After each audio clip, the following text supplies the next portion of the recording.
The wind howled through the open plains as Jengo stood atop a small hill, scanning the horizon.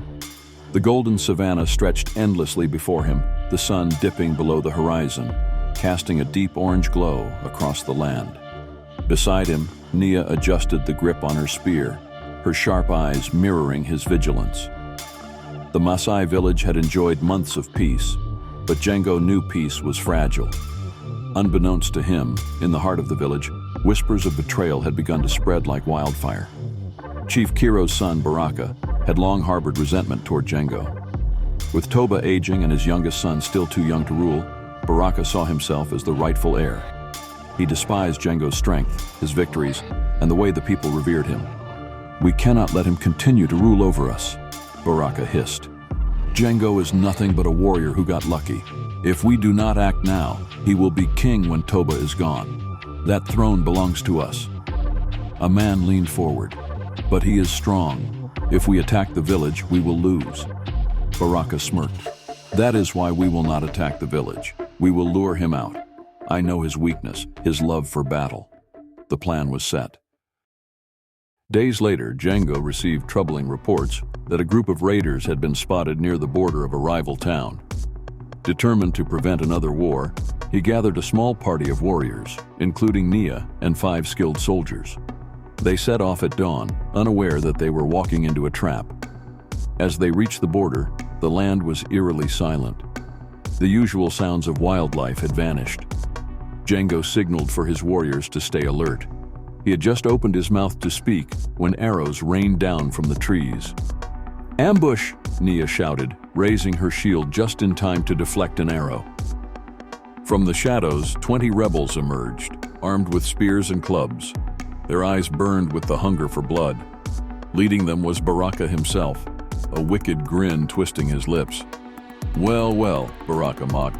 "The great Jengo has walked right into my hands." Jengo's grip tightened around his spear.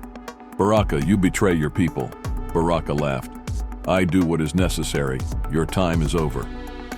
The battle erupted. Jengo and his warriors fought fiercely, outnumbered but not outmatched.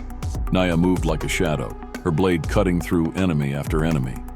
Jengo fought beside her, his strikes precise and lethal. But no matter how many they took down, more kept coming. The night passed in agony.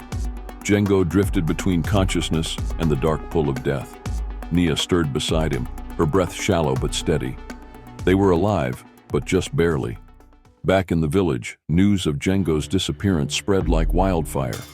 King Toba and Queen Zalika were devastated. Baraka did not waste time. He strutted through the village, boldly declaring that Jengo was dead. "The great warrior has fallen," he sneered. "The throne must go to me as it was meant to."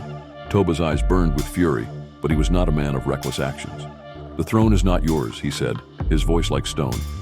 Baraka smirked. "And who will take it? Your youngest son? He is but a child." The village elders began to whisper. Doubt crept into their hearts. Was Jengo truly dead? If so, who would lead them? Months passed, and grief settled over the village like a heavy storm. Then, one fateful evening, as the sun dipped below the horizon, 3 figures staggered toward the gates. A guard spotted them first, his eyes widening in shock. "Jengo?" The village erupted into chaos. Warriors rushed forward as Jengo, Nia, and the lone surviving soldier collapsed at the entrance. Their clothes were torn, their bodies scarred, but they were alive. Toba and Zalika rushed to their son, tears in their eyes. "My son," Toba whispered, gripping Jengo's hand. "I survived," Jengo rasped, "and I have come for justice." That night, Jengo stood before the village, his strength slowly returning. He recounted the betrayal, the ambush, and the faces of those who had tried to kill him. The people listened in stunned silence, their gazes turning toward Baraka with hatred. Baraka, now exposed, tried to run, but he was seized by Maasai warriors. His loyal rebels were dragged into the village, their fates sealed. Before the entire village, justice was served. Baraka and his traitorous men were executed for their crimes. Peace returned, but scars remained. As the village celebrated the fall of the betrayer, Jengo stood atop the highest hill, gazing at the stars. Beside him, Nia touched her healing wounds. "We have won," she said softly. Jengo nodded, but the fight never ends. Their journey was far from over. More battles lay ahead, more challenges awaited. But for now, the Maasai people stood strong, their future secured under the unwavering leadership of Jengo and Nia.